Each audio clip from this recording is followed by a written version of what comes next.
Not many people could make that old Billy Jack hat work, but I think this girl does.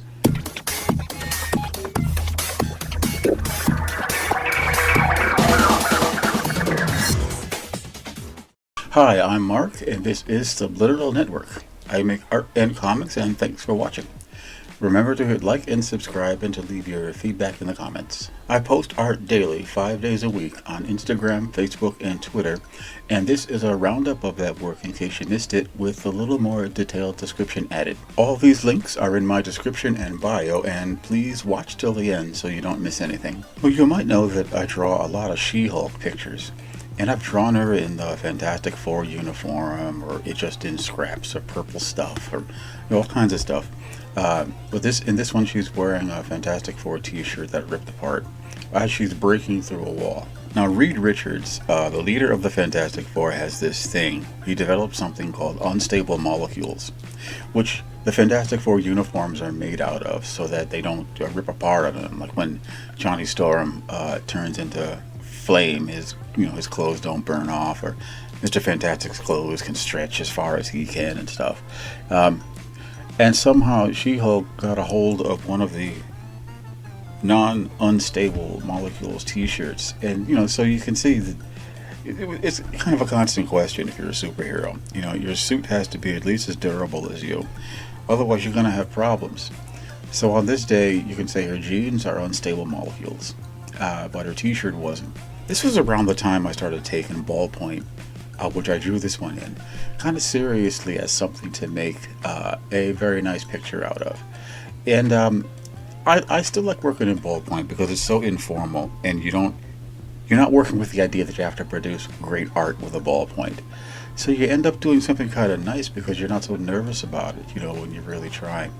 I gotta do more ballpoint, and I've never done anything for publication in ballpoint. I don't know if I'd want to try that because you can't really correct it, and it's got its limitations. This is one of my Cowgirl drawings, which I did because mostly because I wanted to draw these the old Western style guns. But this hat is kind of special. It's if you've seen an old movie called Billy Jack, which was actually a pretty good movie. It was like half revenge thriller and half hippie documentary. It was made in the 60s, and it's a bunch of films mashed together.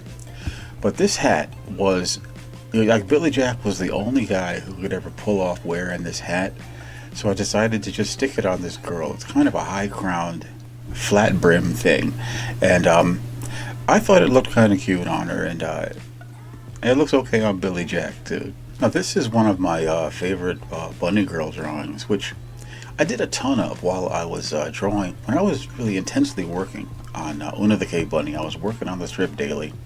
And so I would draw these bunny girls just sort of off the cuff on like 5.5 by 8.5 cardstock. And if you do enough of them, there's a bunch that will, one or two of them will really kind of stand out, and this is one. And this was during the time I was learning. When you're drawing bunny girls, you gotta leave more room than you think you have to up at the top for the ears. So at this point I was leaving enough room for the ears, and if you don't, it's just a pain. You look and you go, I can't make ears that short when you don't have enough space up there, or you have to draw them flop down when you don't really want to as a solution.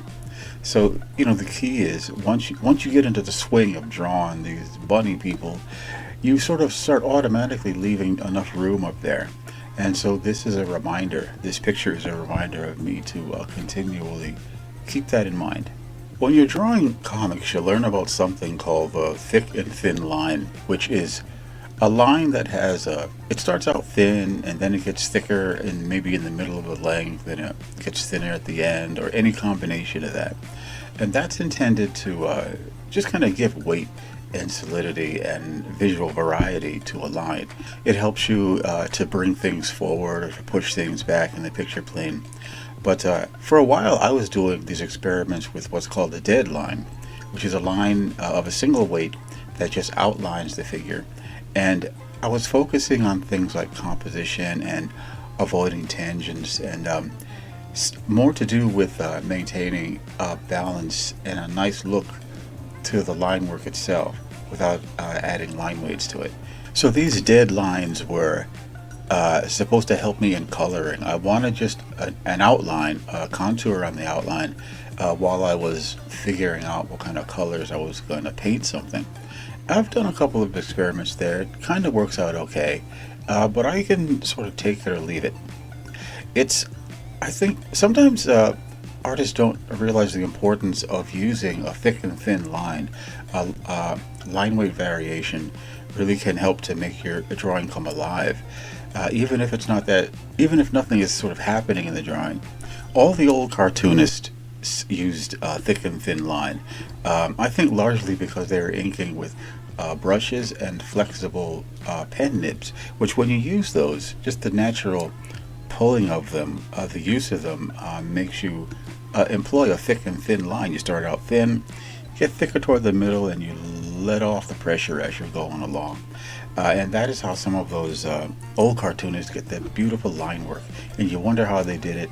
And they did it with brushes and flexible nibs. This is another one of my favorite Una the Cave Bunny pages, because by this time I was doing a lot of stuff that I really wanted to do with art and the composition of a comic page. It was fun because, like, by this time I was composing almost entirely just with shapes. I wasn't using a lot of large black areas, which was faster, and I wanted to make it a more colorful, sort of more color saturated strip anyway. So by this time I was really just using colors in an interesting way. Like you see the top panel where the characters are just red and there's no background. I wanted to try to make the page have a lot more variety than just the regular colors that the characters appear in, to give the pages some variety and visual interest.